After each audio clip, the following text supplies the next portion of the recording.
আসসালামু আলাইকুম। Hi everyone. কালকে শুক্রবারে সন্ধ্যার দিকে প্রাইভেট শেষে আমি বাসায় চলে আসি। তো তারপর বাসায় এসে দেখি আমার কাজিনরা সবাই আছে, আর নিচে এখানে আঙ্কেলটা পিকনিক করছিল। তো ভাবলাম যে আমার কাজিনরা সবাই মিলে একটু ঘুরতে বের হয়। তো আমি, তাশিকা, রশি বাপি বের হয়েছি। দিয়ে তসিন ভাইয়াকে ডাকতে ওদের বাসায় গেছিলাম। দিয়ে দেখি তসিন ভাই এখনও রেডি হয়নি, তো তাড়াতাড়ি ওই রেডি হলো। দিয়ে আমরা বের হয়ে গেলাম।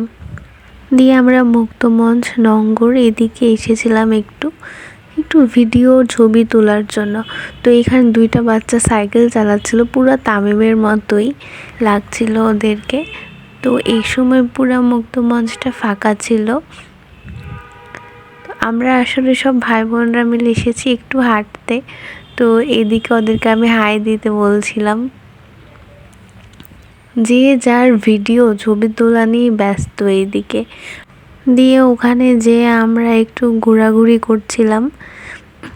আর এই সময় রাতের বেলায় বেশি মজা হয়, কারণ হচ্ছে পুরা এটা ফাঁকা থাকে, নদীর ধারে এপারে অত মানুষজন থাকে না। আর বিকেলবেলা তো এদিকে বসার জায়গা পাবে না, এত মানুষ। আর এপারে ছোট ছোট স্টল কয়েকটা খোলা ছিল। আর তারপরে আমরা নঙ্গরের ভিতরে চলে আসি কয়েকটা ছবি তোলার জন্য, ভিডিও করার জন্য। তো তাশিকা ভাবছে যে এখানে ওর ভিডিও করবে, তাই ওইভাবে একটু পোস্ট দিচ্ছিল। আর আমি তো এদিকে এদের ভিডিও করাই দেখছিলাম সবার। আর রাতের বেলা নঙ্গরটা অনেক সুন্দর লাগছিল, মানে চারিদিকে একদম লাইটিং করে সুন্দর করে সাজাইছে।